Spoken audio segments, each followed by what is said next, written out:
the final chapter. All endings are arbitrary. A neatly resolved 3-act narrative is designed to conclude by teaching us a lesson or imparting meaning, conjuring catharsis.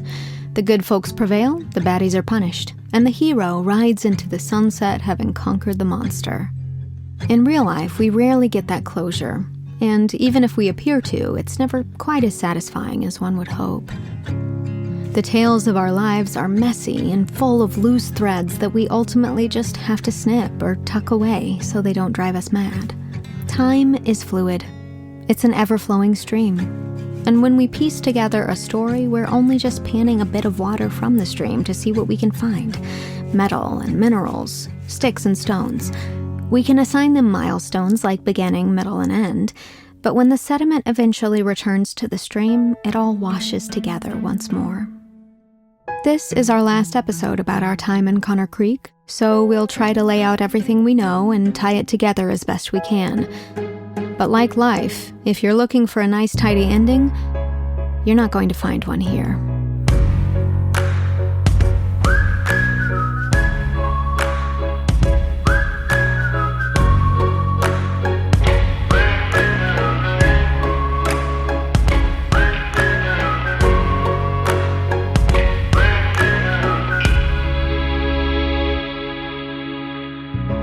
From the American Podcasting Network, this is the Wayward Guide for the Untrained Eye. I'm Artemis Schue-Horyn. And I wrote 50% of that appalling intro. I'm Paul Schue-Horyn. It was pretty bleak, huh? Yeah, just a touch. I hope we don't get a bunch of angry hate mail after this whole story airs. Oh, Artie. Of course we're gonna get angry emails. But like I said back in Chapter 3, it's about the journey, not the destination. And our journey in Connor Creek ended at the Minor Mole offices. We thought we made sense of the town's werewolf conundrum by connecting the killings directly to Silas Torsen. But when we arrived, Silas, like the previous victims, had already been gruesomely murdered. And sadly, he wasn't the only casualty that night. In the lobby of Minor Mole lay 3 more mutilated bodies: Rocky, Cliff, and Jewel Irons. Now, I know everyone is listening to this true crime story like it's pulpy and full of kooky characters, but those were real people with real lives. Jewel was only 16 years old. It's unclear if the Irons family were targeted in the same way Silas was, or merely innocent victims unfortunately placed in the killer's path. After the discovery, the rest of the night passed in a blur, questioning, autopsies, and confusion. And despite our efforts to crack the case, it turned out that our conclusions were just a fraction of the larger story. The full truth of that night's events seemed to die with Silas. But as the investigation wrapped over the next few days, we were able to obtain a few answers that shed light on the true villain of this story. In true corporate criminal fashion, Silas had actually bugged his own office. This way he had collateral in case he needed to drag his corroborators down with him. These tapes provided hours of damning evidence detailing extortion, bribery, and an all-around lack of moral character. I guess we were right about a few things. Okay, listen, Frankie. Can I call you Frankie? All right, Frankie. Look, I know you're about to turn in the Q3 reports to the board of directors, but before you do, you should know that I may have told them that everything is on track a little prematurely. And that's because it would be on track. If the council here wasn't up my ass with regulations, I was just thinking it would be such a shame, for your reports to paint this grim and gloomy picture when that's all going to be behind us so very soon. I don't think I should. I get it. Yeah, but, Frankie, I just have one more question. Have you ever seen Pitbull live? Here's the thing, Barney. I am giving you the honor of running a Minor Mole ad for the next 3 weeks. There is no dollar amount I could give you that's comparable to all the business our expansion is going to bring you. Yeah, but I got bills. Those aren't my problem. No more excuses, Fletcher. 3 weeks. This Reynolds kid has been picking it out front every day this week. Can you make him go away now? Let him wave his little signs and chant his slogans. I'll take care of him when we're closer to Election Day. Patience. Damn. You sure know how to blue ball a man, Hensley. Truth be told, I got a kink for that sort of thing. So if we're talking next steps for this partnership... We had no idea that in addition to supporting Truman as a candidate, Silas had recruited her to do his dirty work. I would have never pegged her as a killer. Well, I guess this was an instance where we thought her bark was worse than her bite. But her bite was, in fact, fatal. Yeah, hell yeah, the Toastmaster wins again. All I do is win, no matter what. Excuse me, I think you still owe me a proper thank you. Because you haven't done anything. I was the one who secured your permits and silenced another member of the opposition. The mailman? Shit, Truman, don't you think that was overkill? I mean, it literally was overkill. But you know what, it's time. Let's call off the dogs. Cute. Now let's codify next steps. I have some ideas on the future of our working relationship. These incriminating calls connected Truman to nearly every murder in the town, including Silas's. For those where a direct connection can't be made, the evidence leans strongly in favor of her guilt. It seemed like her intentions lined up with Silas. Take control of the town council to free up the mining restrictions. But after winning the election, they seemed to deviate. It was clear to us that with her new office and expanded power, Truman was now pulling the strings. Also clear, Truman was the werewolf. Well, in a way. As the strange events in Connor Creek unraveled at the end of our visit, it became apparent that there never was an actual werewolf, much to Paul's disappointment. Much to my relief, honestly. I've seen enough monsters to last me a lifetime. Truman had turned the townsfolk against each other through manufactured werewolf hysteria and by manipulating their fear. Well, and pharmaceuticals. The Sheriff's Office of Connor Creek, I guess that's just me, can confirm that we discovered complete blueprints of our town's irrigation and water filtration system at Truman Campaign Headquarters. Which indicates that, Truman had been tampering with the town's water supply. Wow. Okay. And what about the LSD you mentioned before?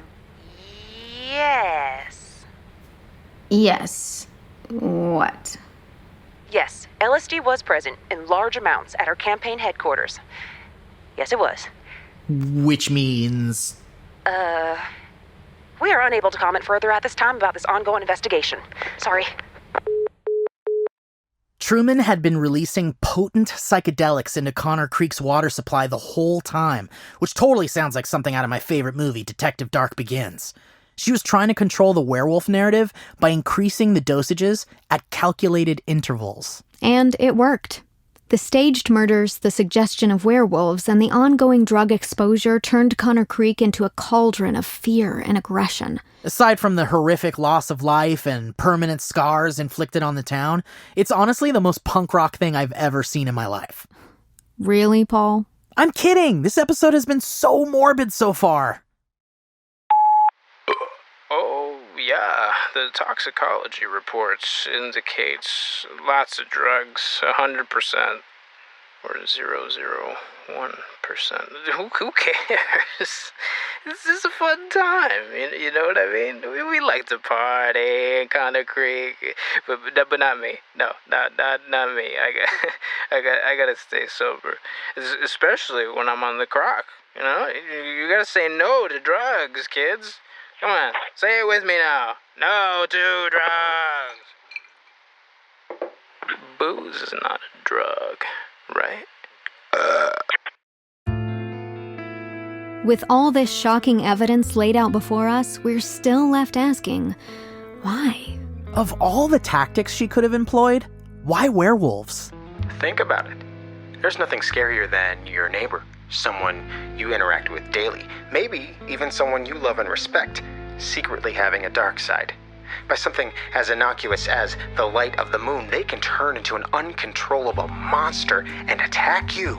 There was also poetic justice in it all, seeing as Connor Creek's own mythos was populated with stories of werewolves. The seed of belief was there to begin with, buried deep in the locals' hearts and minds, and Truman merely created the conditions for the monsters to manifest. But even beyond that, why was Truman hellbent on dividing and dismantling this peaceful town? Why did she arrange such a Machiavellian scheme to wreak this chaos? And why, when she seemed to finally be on top, did she disappear into the night? With Silas dead and Truman vanished, We'll probably never know the answers to these questions. We like to believe that our presence was a major catalyst in stopping her master plan. But yeah, we'll never know. We're always panning for precious nuggets of story that we can build from. And more often than not, we end up with a lot of dirty river rocks. But as we press forward, the water from the stream washes away the sediment, sometimes revealing a glimmer beneath the grime. We now had the clarity to see what had been buried just below the surface in Connor Creek this whole time.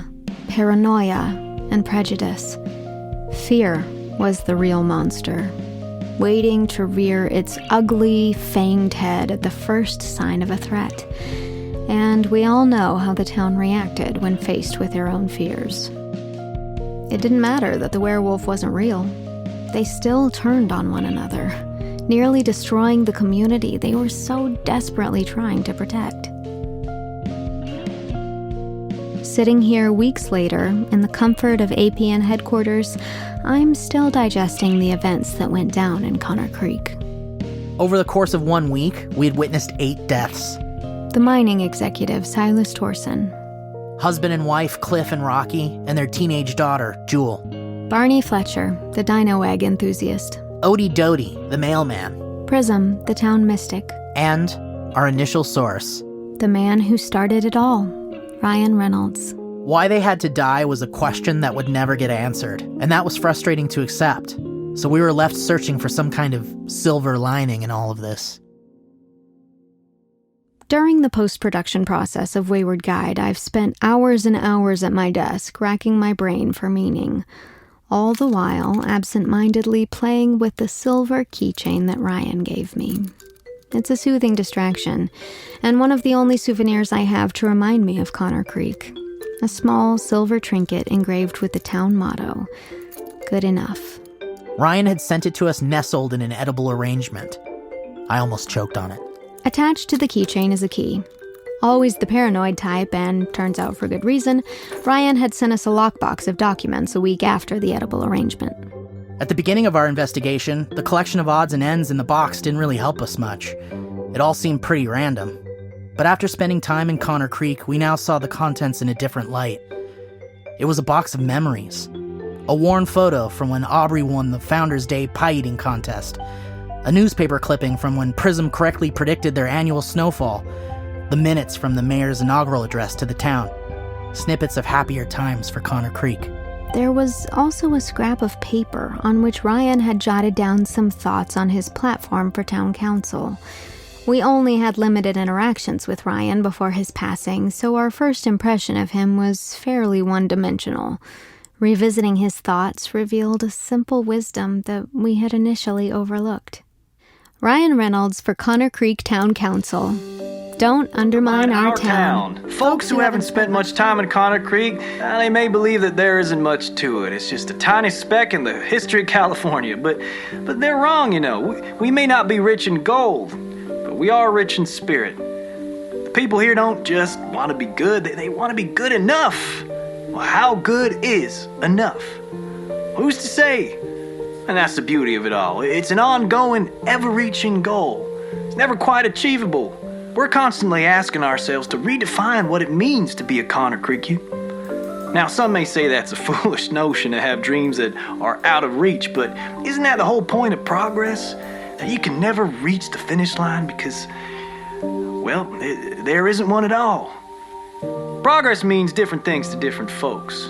To some people, it means exploiting our public resources for personal gain.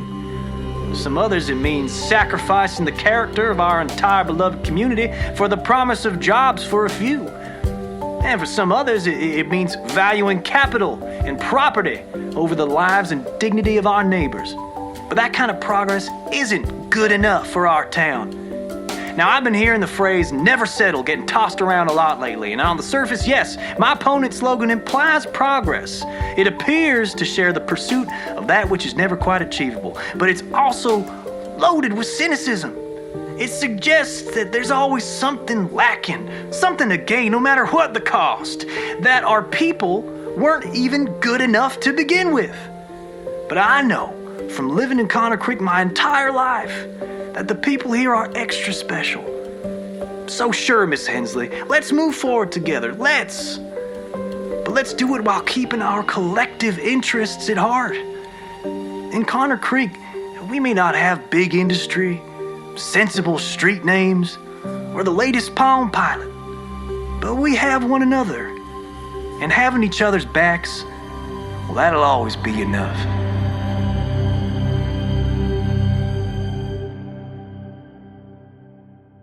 Even when it's not obvious at first, life's tragedies can have a silver lining. It just might require you to look closer and try a different perspective before it'll catch the light. Revisiting Ryan's idealism doesn't make the murder of him or his neighbors any less difficult, but it gives us hope for the future of Connor Creek. We only saw how the town behaved when they were at their worst. Ryan saw what they were capable of at their best. This story might not have the neat and tidy ending we imagined it would, but the events in Connor Creek have irrevocably changed the two of us. And our journey all started by stopping to consider this keychain from Ryan.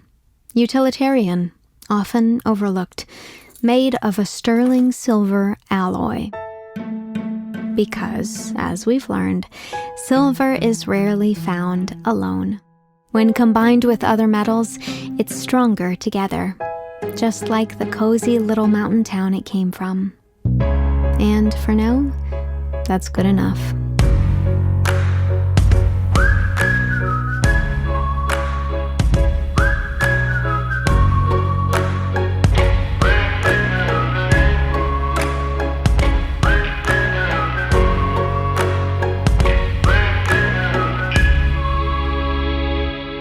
Tin Can Brothers presents Wayward Guide for the Untrained Eye. Starring Mary-Kate Wiles and Steve Zaragoza. Written and directed by Corey Lubowich, Joey Richter, and Brian Rosenthal. Featuring Titus Macon, Deborah Lee, Daniel Strauss, Cassie Silva, Joanna Sotomura, Carlos Valdez, James Tolbert, and Darren Chris. Original theme music, sound design, and mixing by Ears Up Sound Design. Executive producers Corey Lubowich, Joey Richter, and Brian Rosenthal, Paul Komorowski, and Greg Gibbons and April Morris. Go beyond the podcast and watch new episodes of the Wayward Guide Companion Series on YouTube. Please rate and review the show on Apple Podcasts or wherever you get your podcasts. For more information, visit waywardguideshow.com or follow Tin Can Bros on Instagram and Twitter.